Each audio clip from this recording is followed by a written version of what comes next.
اکثر خدا ہم ہر طرف سے مشکلات دیکھ رہے ہوتے ہیں، جیسے فائنینسز، قریبی رشتوں میں مسئلے ہوتے ہیں، کریئر میں مسئلے ہوتے ہیں، تو یہ سائیکل اسپریچول سائیکل میں ڈال دیتا ہے. جیسے بندہ گرتا ہے پھر اٹھتا ہے پھر گرتا ہے. تو ہم ایسا کیا کر سکتے ہیں دیٹ ہم کھڑے ہی رہ جائیں اور ہمارے دین اور فیت اتنا مضبوط؟ بات یہ ہے کہ یہ آزمائش تو آتے ہیں، اللہ تعالیٰ نے خود قرآن شریف میں کہہ دیا ہے کہ میں تم لوگوں کو آزماتا ہوں، تکلیفوں میں ڈالتا ہوں، مشکلات میں ڈالتا ہوں، بیماریوں میں ڈالتا ہوں. اور یہ جو نیک لوگ ہوتے ہیں وہ یہی کہتے ہیں انا للہ و انا الیہ راجعون، ہم اللہ کے لیے ہیں، اللہ کی طرف ہم نے جانا ہے، ہم ہر چیز برداشت کریں گے اللہ تعالیٰ کی خاطر. ٹھیک ہے. اور یہ مشکلات جو آتے ہیں یہ تو اس دنیا کا ایک کامن فیچر بن چکا ہوا نا. اللہ تعالیٰ کو مانتا ہے یا نہیں مانتا، اس پہ بھی اچھے وقت بھی آتے ہیں برے بھی آتے ہیں. ان مال اسرے یسرا، ان مال اسرے یسرا، آسان تنگی کے بعد آسانی، آسانی کے بعد تنگی، قرآن شریف میں اللہ تعالیٰ کہتا ہے. یہ چیزیں اللہ تعالیٰ نے رکھی ہیں تاکہ لوگوں کو آزماتا بھی رہے کس حد تک وہ شکر گزاری کرتے ہیں. باقی ایک سسٹم ہے، ایک کامن اصول بھی ہے دنیا میں، بزنس میں لے لیں یا عام اس میں لے لیں کہ ہر ایک رائز کا ایک فال ہوتا ہے. یا اکنامکس میں بھی کہتے ہیں کہ جب جا رہے ہیں اگر آپ کے بڑا فلرش کا ہے تو ڈیمینشنگ ریٹرن شروع ہو جاتا ہے کہ وقت پہ پہنچ کے. جو فائنانس والے اکنامکس والے یہاں بیٹھے ہیں انہوں نے پڑھا ہوگا ہیں. تو یہ تو ایک نیچرل ہے، نیچر کے لاء کے مطابق چل رہا ہے. تو یہ سسٹم ہے اللہ تعالیٰ نے بنایا ہوا ہے اس دنیا میں.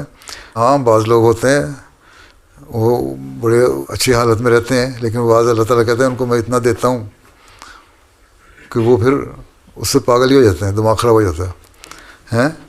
لیکن ایک وقت میں وہ بھی آ کے پکڑے جائیں گے، اور اگر اس دنیا میں نہیں تو اگلے جہان میں پھر میں ان کو اچھی طرح گھولوں گا.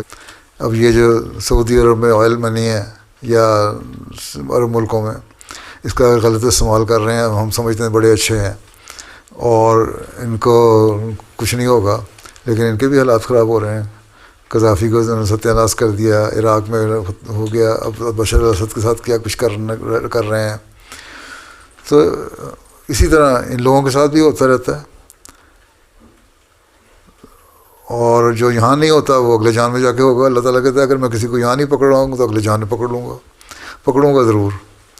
ٹھیک ہے. تو اس دنیا کی زندگی کو جو سمجھتے ہیں وہ مومن تو نہیں ہے نا. مومن تو وہی ہے جو اس دنیا کو عارضی ٹھکانہ سمجھ کے اللہ تعالیٰ سے دعا کرتا رہے اور اگلے جان میں بچت ہو جائے اس کے لیے. تو یہ ایک نظام ہے جو چل رہا ہے. یہ کہنا ہم صرف عیاشیاں کرتے کرتے چلے جائیں اور اگلے جان میں بھی عیاشیاں کرتے رہیں، یہ نہیں ہوگا. یہاں آزمائے جاؤ گے تو اگلے جان میں ریوارڈ بھی ملے گا. جس طرح اس نے سوال کیا تھا نا، قرآن شریف میں کہتا ہے نا وہ بڑی دولت تھی حامان کی، قارون کی، اس کے جو باکسز تھے یا ان کی چابیاں تھیں ان کو اٹھانے کے لیے بھی کئی اونٹوں کو اور ہاتھیوں کو اوپر ڈالا جاتا تھا. تو لوگ کہتے تھے، بعض لوگ جن کو دین سے کا اتنا علم نہیں تھا کہتے تھے کاش کہ ہمارے پاس بھی دولت ہو. زلزلہ آیا سب کچھ غرق ہو گیا. اس کی حالت دیکھ کے تو جو دوسرے لوگ تھے کہتے ہیں ہم تمہیں کہتے تھے نا اس کو نہ دیکھو. تو کہتے ہیں ہم شکر ہے اللہ کا ہمارے پاس یہ نہیں تھا، اللہ تعالیٰ نے جس طرح اس کو تباہ کر دیا ہمیں بھی تباہ کر دیتا. تو یہ تو نمونے ہیں مختلف دنیا میں.